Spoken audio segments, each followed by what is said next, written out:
We're shedding our masks and breaking down walls. Hell, we may even drop our drawers. That's right. We're going commando with Angela and Dana. Hi, my name is Dana Sardano, and this is Angela DiMarco, and we are Going Commando. Going Commando is a little show that Angela and I put together because we think it's important to represent. We think it's important to be who we are and really celebrate authenticity through potty mouth, inappropriate foolhardiness, and here we are. Angela, how you doing today? Hi, good morning, Dana. Sorry, I'm just lowering my volume here. Oh, sorry. Sorry about that. No, you're very in my ears, and it's okay. Yeah. It's okay. I'm excusing. Yeah, also, this is evolving into one of those like try before you buy situations. Like we're realizing that a lot of clients, right, are they come to us now because they know who we are. Like, there's no mistaking who we are, right? So what the beauty of this is we're attracting our people, and when someone's attracted to us, that means that we're obviously that there's a symbiotic attraction, right? Because if you pick up what we're putting down, great. If you don't, great. Great. Great. Don't even try. Like if you're not picking up what we're putting down, there's no working together because you're getting this all the time. No matter what. We're in a strategy session with your top CEOs and boards of advisors. This is what you get. Yeah, exactly.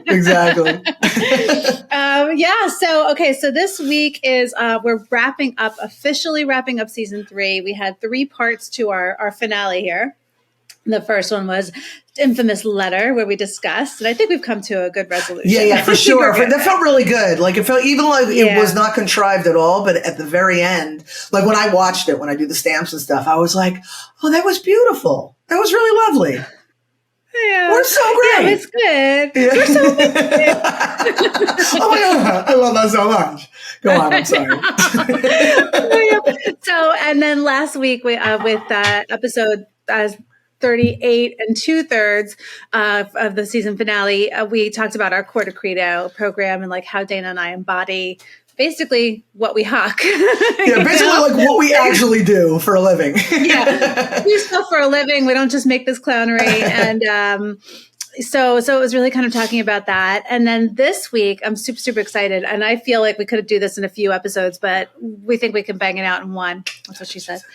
So this week, we're going to talk about Dana's very first book that she wrote, and it's called Veda Finds Her Crown. I'm going to put it here, there, everywhere. Also. Okay, yeah. Well, let's just flood the frame of Vedas. So the reason why I want to, I just want to do a little setup about this before we go into like what the book's about and stuff. But when Dana and I reconnected and started working together, but she was going to be the silent investor partner and consigliere before she became like entrenched in in my life. Before I got sucked into the vortex. Yeah, the vortex, that is me.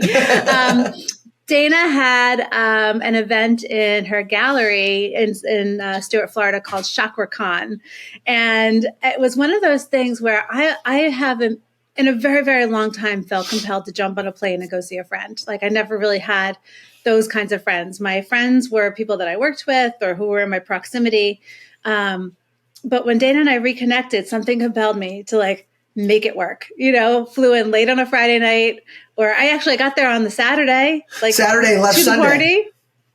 Yeah, flew in, flew out, and hadn't seen Dana physically in like 20 something years. And it was to celebrate this Chakra, this book that she wrote. And so what's really amazing is that she wrote this for kids, and I'll let you talk like you're here. Don't worry, I'm just going to do third person for a minute. Go on. So Dana wrote it for kids, but 10 recs is like really heavy. 10 recs is deep. It's a lot of work. It takes someone who's got the balls to go through it, who really wants to change their lives.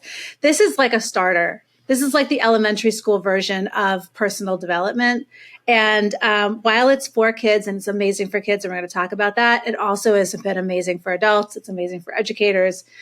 there's so much here, so much here. So I just wanted to start with that little preamble because that's how I was introduced to Veda. I've got my character mug with my affirmation, I am worthy and empowered to pursue my purpose. That's one of my favorites, actually. With my lipstick.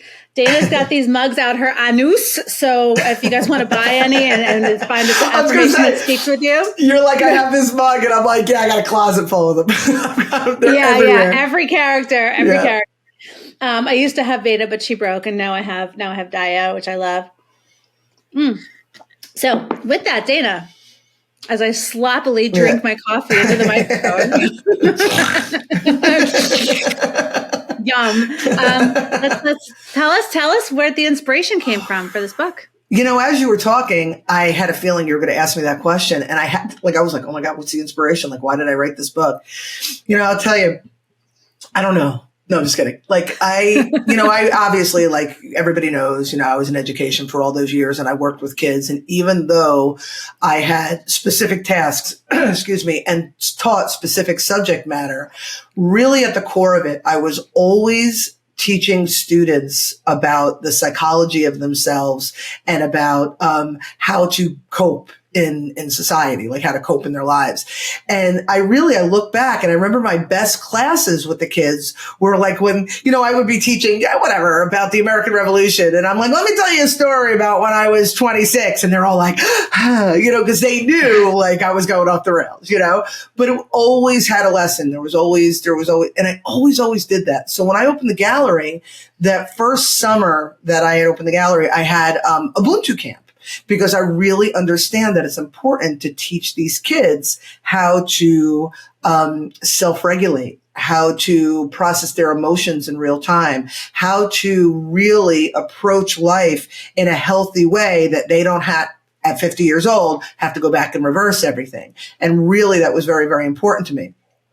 Also, working in the gallery and working with all of these brilliant intuitives, I really started getting a deeper understanding of the chakra system.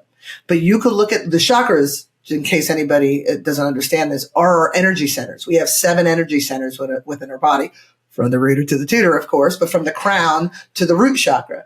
And each of those energy centers, it's your energy swirling. But what it does is, oh my God, they represent different aspects of your development.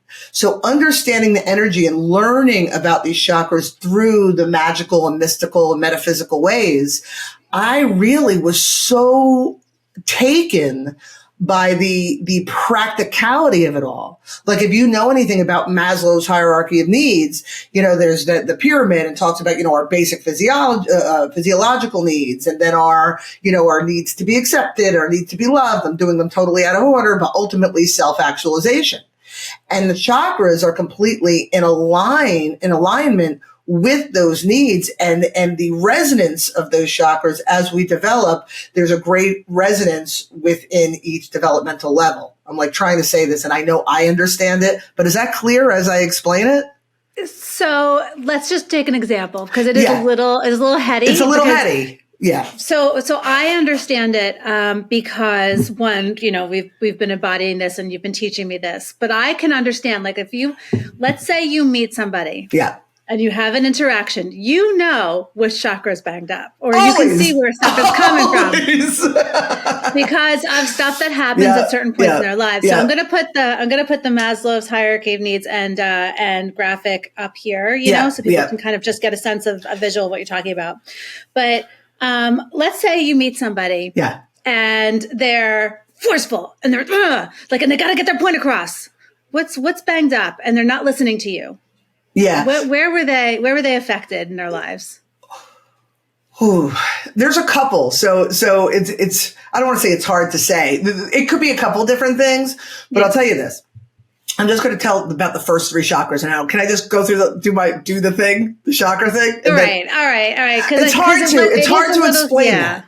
Okay. Yeah. So let me just say that your root chakra, I'm not going to do like 20 minutes. I'm just going to do real quick. Your root chakra is all about your feelings of safety and security. So if you have a situation between the years 0 and 7 in your formative years, that went south or whatever, created feelings of insecurity, that's going to affect you. Your next chakra is 7 to 14. That's the greatest age of resonance. That's your sacral chakra. That's about creativity and love for life and feeling that you can go out and create the life that you desire. The next one is your solar plexus chakra. That's about your sense of identity and your sense of confidence. That is between the ages of 14 and 21. That's why, you're going into high school, you're going into college, you're really learning about the world around you.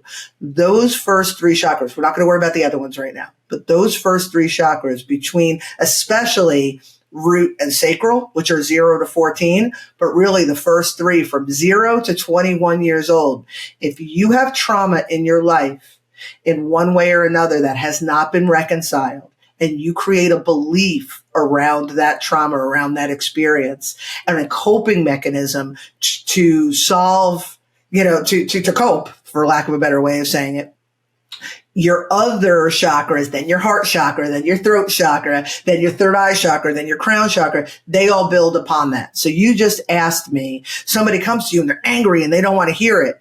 I feel there's root chakra there. That's big time root chakra, because if you don't feel safe, you are likely to put up walls and to stand your ground because you need to be your own guardian, your own protector. Yes. However, the reason I stumbled on it when you first asked me is because that shows up in the in the throat chakra. So if my root chakra is banged up and I never reconciled, my other chakras become weakened because of it. They're building on this faulty foundation. Then my throat chakra, my authenticity, my speaking my truth, my ability to communicate well, my ability to listen, my ability to have interactions. So I feel fear because my root chakra got banged up, but as my throat chakra, I'm going to be a dick because I don't know how else to protect this faulty chakra. Yes, that's great. That's perfect. And I'm thinking so trauma could be anything from you were adopted, right? You're abandoned as a child. Yep, so there's abandonment issues. You're adopted as a baby. A parent could die. Another trauma could be my mother was always late picking me up to school. Yep. And that age, you're 7 years old, you're sitting on a curb waiting for your mother who's always late. That is traumatic for a child. Yeah. So we tend to hear the word trauma and we're like, oh, well, I had a pretty nothing happened to me. Yeah. Nothing happened to me, but no, I got bullied, I got bullied on the swing and I remember this incident, and these little things that we repress because we don't really think about them. We suppress them. We develop the coping mechanism, and then it becomes more age appropriate and bigger and better, where you can't speak your truth. And so now let's get into the story and why these little sweeties that you've illustrated, these little cutie pies, these characters are all so sweet. So let's talk about this. Okay, so when I created these characters, I'm just trying to pull their names.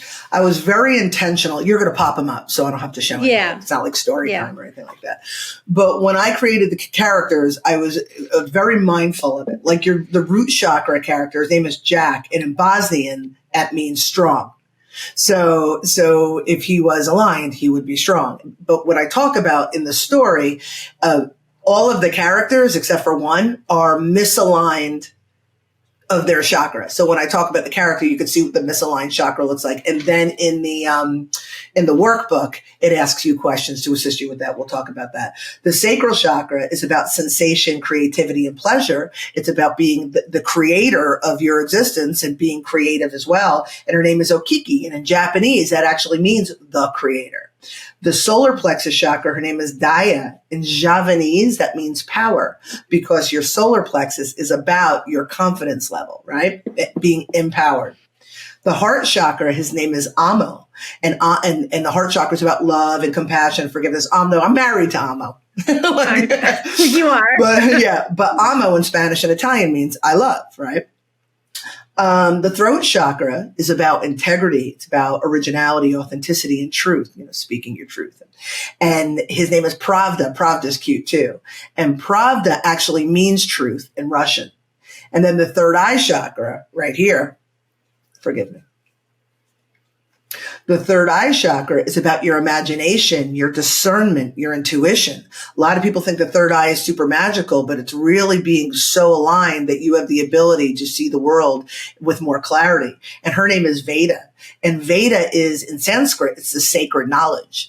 And the crown chakra is about unity consciousness.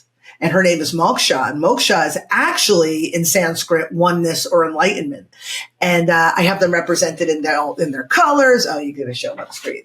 Their own colors. It was really, that was very, very, like I said, very specific. The characters, their names, the way they looked, what they represented was really, really important because we can all relate to each of them.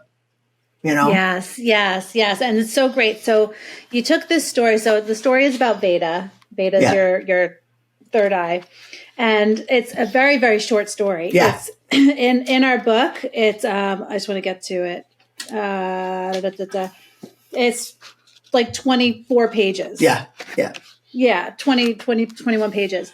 And the story is this little adventure of Veda, on a mission to find her crown. Yes. And then running into these characters and who are her friends and they have their issues or whatever, but she just has this faith. And it's a beautiful story that I would say resonates with like, what's the youngest age child could sit and listen to it and comprehend it? Oh, young.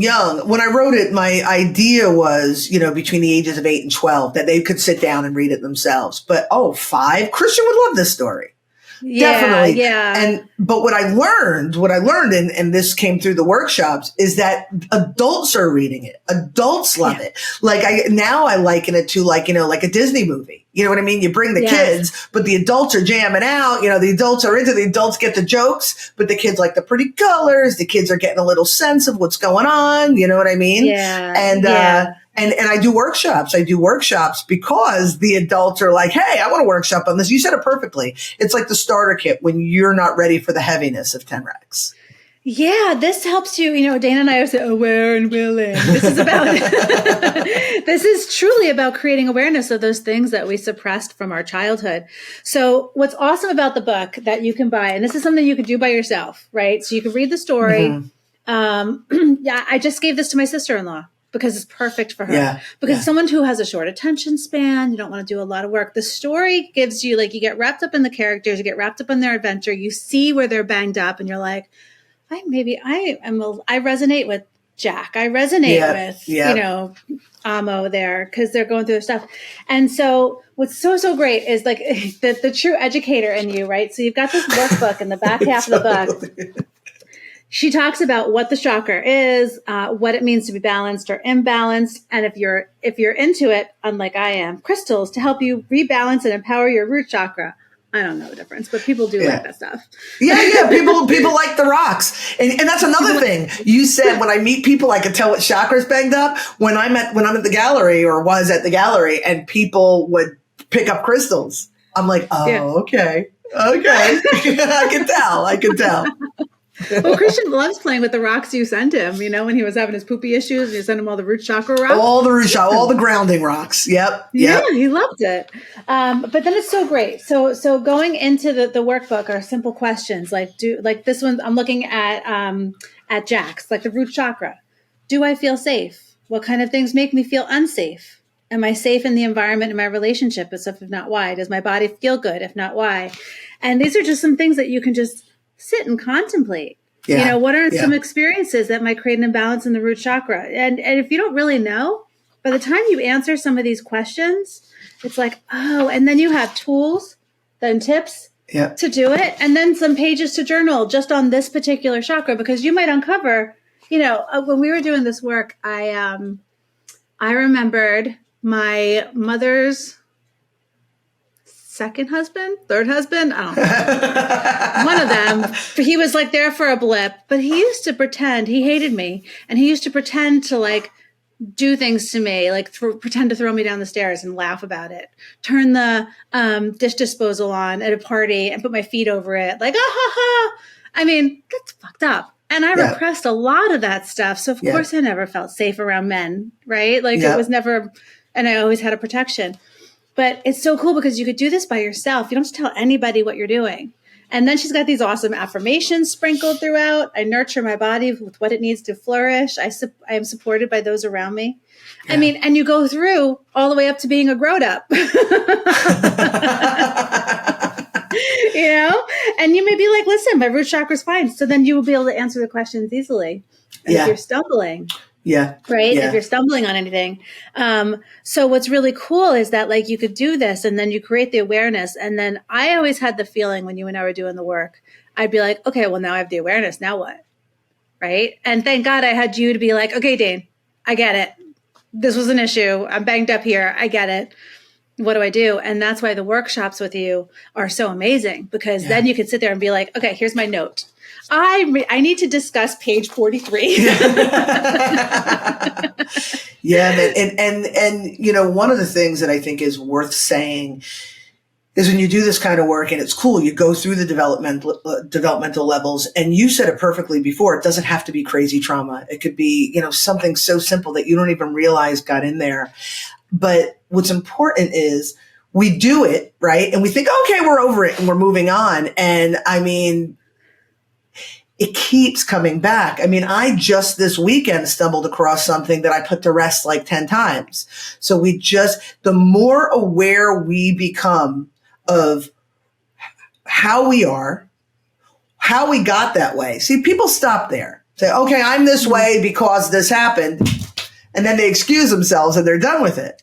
No. Scusi, I'm always going to be this way. I'm always going to be a dick, no matter what. Yeah, no, not okay. Not okay. Not if you want to interact with people who care for you. You know what I mean? So if you want healthy, happy, thriving relationships. So you're like, okay, I'm this way. Okay. Oh, I'm this way because that's what this work does. I'm this way because of this.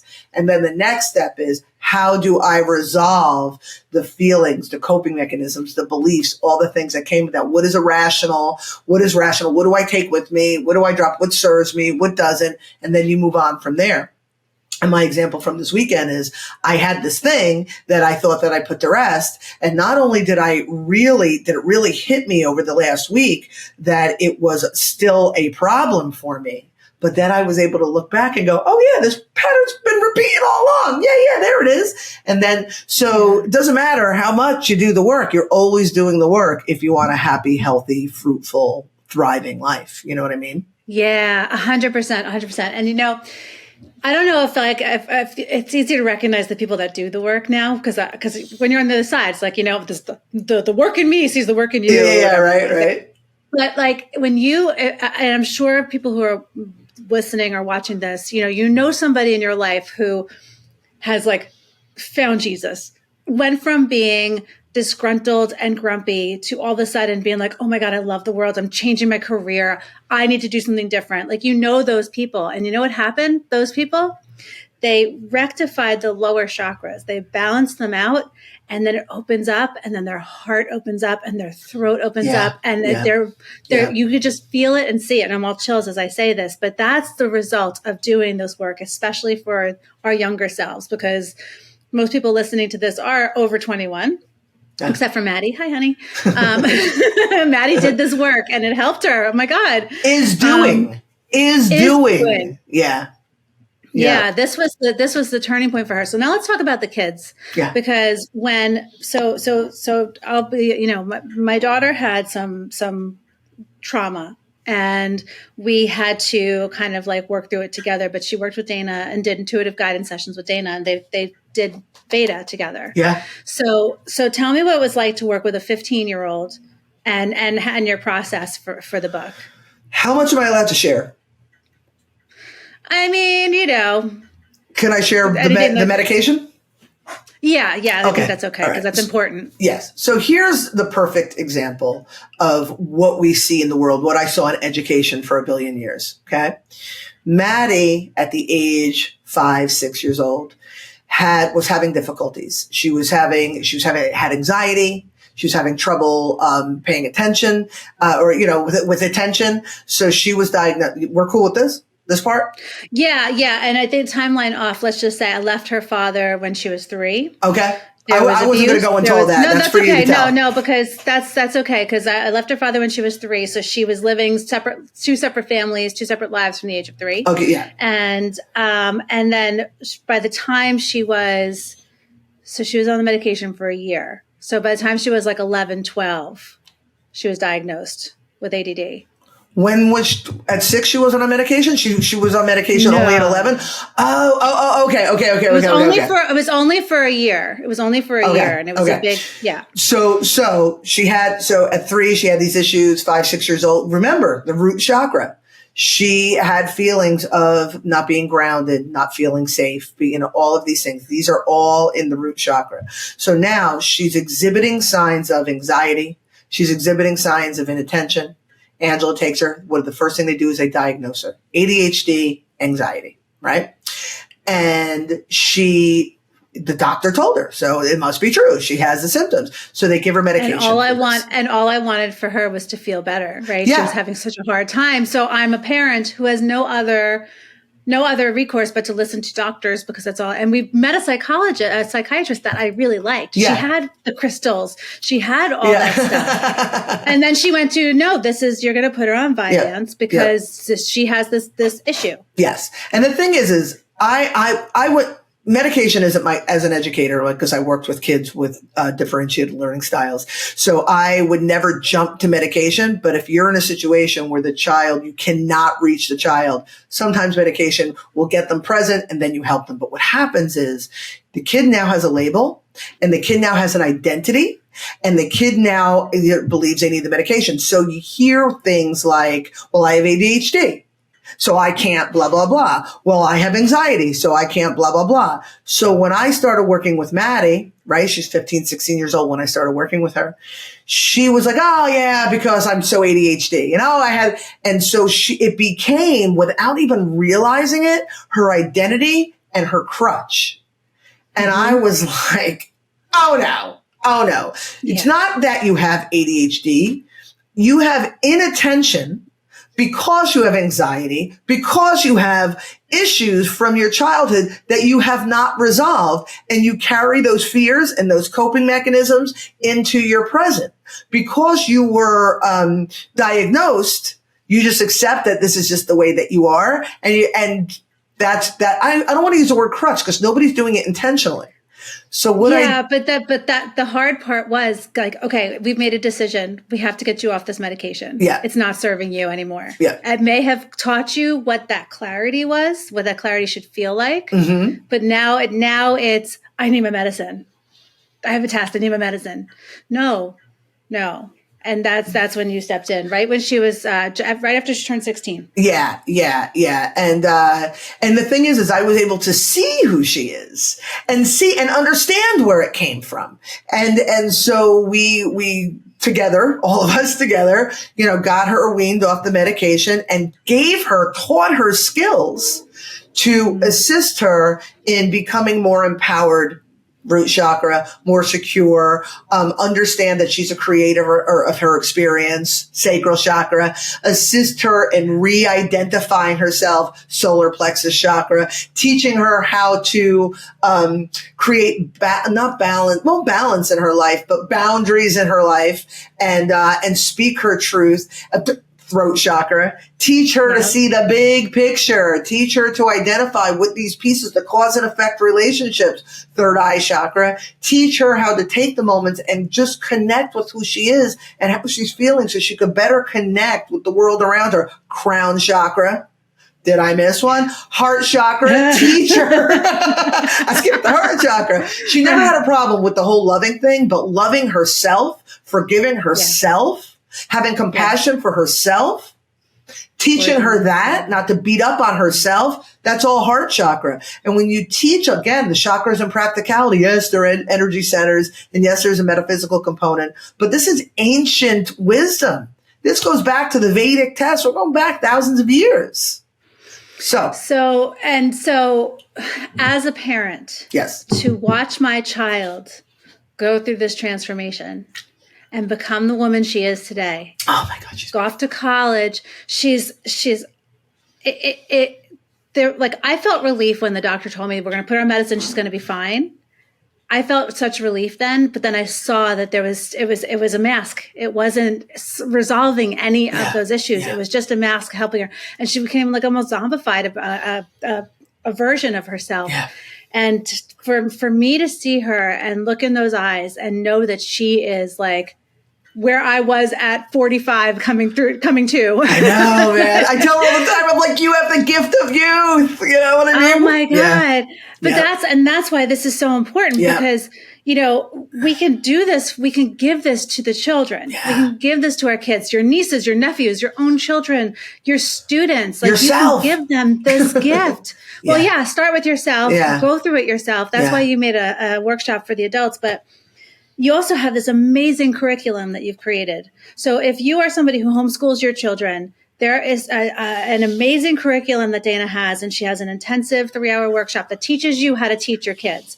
If you are somebody who has a kid that you can't connect with, like they're throwing tantrums or they're having some issues, you can use this curriculum and do after school and make it a part of your family. Yeah. And you can give the kids this gift of knowing who they are and how to handle situations and express themselves. Yeah. Oh my God. Yeah. It's like, look, why isn't the world doing this? And it does because we're traumatized, but that's a whole different thing. You know what I mean? Like we parent, we teach from our own dysfunction, but it doesn't just have to be for kids who have had an issue, who've had trauma. If you raise kids, out of the womb with this sort of mentality, you never have to fix them. Like, I am by far not the perfect parent. I always joke that I'm saving money. I have a piggy bank for my kids' therapy. You know what I mean? But because I understand this, because I've taught other people's children and seen the mistakes all these years, mine have come out of the womb with this sort of mentality. And I can see the difference. Again, they are not perfect. I'm not perfect by any means, but they're healthy. They're well adjusted. And they're 12 and 14. So, and they're like the toughest years. Oh my God, they're so difficult. I mean, they suck. They're kids, they're teenagers, they're adolescents, whatever. You know what I mean? Like, that's like their job. But it's their job. It's part of the role. If they didn't suck, I'd be freaking out. You know what I mean? But they're home too, and I'm like yelling. But they're well adjusted. That's really the best way to put it. Can we talk about these for a minute? Really quick, yeah. And so just to know too, like Mattie kind of like we got her 15, 16 years old. Because you started working with her when she was 15, but she couldn't hear, right? She didn't want to hear me. now I have Christian who is starting off with this knowledge. I'm parenting him with this information and helping him through his feelings and understanding what he's going through. As I work through my inner child, I help him with his child.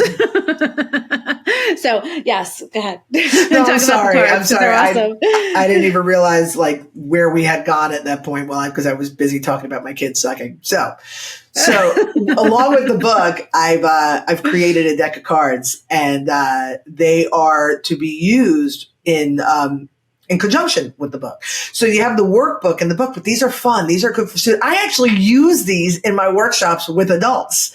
So basically each card, there's 49, well, there's 50 something cards because it's information cards, but there's 49 cards with my QR codes. These don't come on the cards. I did that. But 49 cards, 7 for, because again, I give them out. I go out, I meet people. I'm like, ooh, pick a card. And they have the QR code. But like the that's for Tyler. Tyler Schmoker. Yeah, Tyler. Look, there's a QR code just for you. And there's an Oxford. Oh my God, there's an Oxford comma. Anywho, so there's 7 cards for each chakra. And each one is different. Each one, like this one has Veda on the front. The 7 have Veda. This is the third eye chakra and her name. And they all have a different affirmation. And then they all have like an exercise or information or something. And they all have different crystals on the back, if you're into that sort of thing, that go with that chakra. So like, for example, this one. Oh, this is a good one. This is a good one. So this one is Veda. My imagination is vivid and powerful. And then on the back, the question is, how do you best learn in school? Do you learn best auditorily, which is listening, visually, which is seeing, or kinesthetically by doing? When you find your answer, focus on that strength when gathering information. You will find when you hone your strongest learning skill, your ability to receive extrasensory information through that strength will blossom as well. So it's giving kids the opportunity to explore. And again, root, crown. Yeah, they're really, really cool. These, I love the book, don't misunderstand. But these are amazing because the kids can play with them and they're cute. Yeah. They're super cute. And when you're doing if you take on the program that you have, the curriculum that you put together. So if you take Dana's intensive for educators and parents, it comes with a, 7-week or 9-week curriculum? 9 week, that's our quarters. 9-week curriculum. And it's basically like each week focuses on a chakra, on a character. So starting with the root, and it becomes the color of the week. And then there's age appropriate exercises you could do. So if it's like with Christian, who's really 5, there's coloring with red or, drawing pictures, and it's stuff that he would do. Or if you have 15 or 16-year-olds, it's more intellectual and thought-provoking questions and engagement, and just engaging with your children in this way. It's magical. So I highly recommend that people take the intensive, if anything, right? Because you can learn for yourself, and you'll learn about yourself as you do it, because you can do it in tandem with the child, right? You can ask them the question and you can make notes for yourself. Do I feel safe? That's what's really cool. Yeah. How awesome for them to hear your vulnerabilities. You show the way by being the way. So it's awesome. And then you do have the 4-week workshop, which is 2 hours once a week. And it's really great because you have you do it on Saturdays, and you have the adults in the morning, and then you can do their children without the adults. They don't have to talk about it. And the children go in the afternoon for 2 hours. So it's like you're both working on it, but in your own space. Yeah. And then you have like a thing that you can work on together, something you could talk about. So how was your session and whatever. Just to be clear, the sessions, one is obviously for the adults, the other one's for the adolescents. If there's an adolescent and they didn't want to do it with there's separate workshops. The adolescent could do their own thing. The adult could do their own thing. But if they did it together, it's always exponential. And they're purposely scheduled back to back for the exact reason you just said. Yeah. So if you guys have like a bunch of kids that, even as a teacher, because it's hard to bring these into public school. It's hard to bring this curriculum into a public school. You already have enough that you have to teach, like you're mandated to do. But this would be something that you could talk to your class parents and say like, hey, do you want to offer this to your kids? I think they would be really beneficial. They could do it on the weekends, whatever, it's so important. And especially how this is about the practicality, it really is the practicality. This is not about woo-woo. At all. I mean, we're about to get into woo-woo. We're about to get all woo-woo up in this piece. Yeah. But which is also practical, though. That's why I wrote that book, for the practicality of the woo. Even though it's called woo-woo, it's the practicality of the woo, for sure.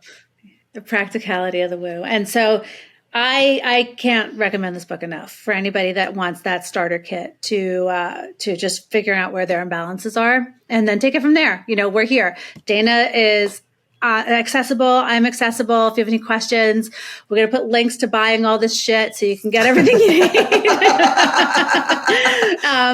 We just really want to get it out there because it's brilliant. I would love to see pictures of people with their mugs. Get a mug. I'm Daya this week. So I think with that, I just want to say that, we're wrapping up this season of empowerment. This is it. This is the end. And these episodes have been so great because this is such needed information for everybody who's ready to live a better life. And I just want to thank you for bringing this information to the world. I'm grateful for you. I'm grateful for you. And I want everybody to feel the way that I feel. Right. Right, though. I'm in total agreement. First of all, thank you. And I appreciate you utilizing this platform that we have, our little Going Commando to showcase these books, because I agree with you in the importance of them, but your desire and interest and utilization of this stuff is just a testament to how important it is. I'll say it. I always say it. I don't write the news. I just report it. Like this isn't any sort of like made, like this isn't like from Dana. This is just my piece of it, my perspective, my way of bringing it to the world. And I like to do things, as you can see by both mine and Angela's background, I like to do things loud and colorfully. You know what I mean? And this hilariously. This is the way to go, man. Yeah. So yeah, you've tapped into this wisdom. You've had a beautiful way of putting a spin on it, but you don't just say like, do this, do that. No. You are like, I lived it. Yeah. Let me show you how I did it, so that maybe it doesn't have to be such a train wreck for you. Yeah. The train wreck in me sees the train wreck in you.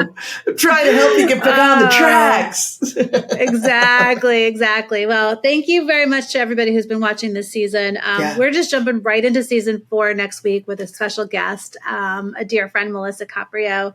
She is the gratitude and manifestation queen, and she is going to kick off our season of decoding the woo-woo.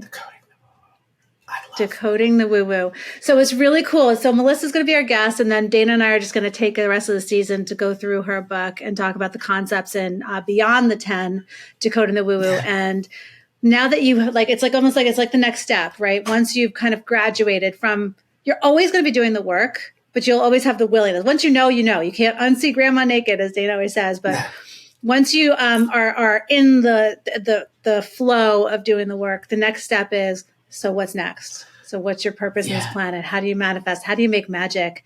And it's not about woo-woo. It's like again, ancient wisdom that really we're is tapping into. It really is. It's once you clean out the gunk.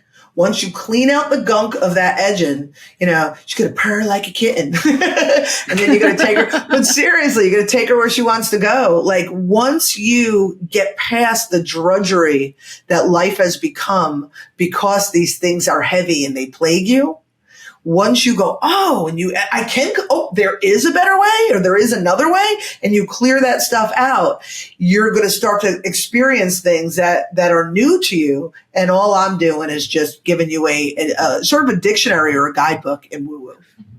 Yeah, it's going to be a lot of fun. So stick around for season 4's of gratitude, focusing on gratitude. Yeah. Super excited. I know this was a little bit of a longer episode, but I feel like we could talk about Veda for many episodes. So I succumbed and we got it done in one. Yeah, that was me. I was like, we don't need more than one episode. Meanwhile, we're 42 minutes into this thing. I know. So thank you. So thank you, everybody. And we'll see you next week. Everyone has a story. I have a story. You have a story. We all have a story. As I see it, you have 3 choices. Allow your story to define you, use it to excuse you, or utilize it as a method to empower you. It's your life. You have the power. You choose. Rewrite your story on finduniquelyyou.com.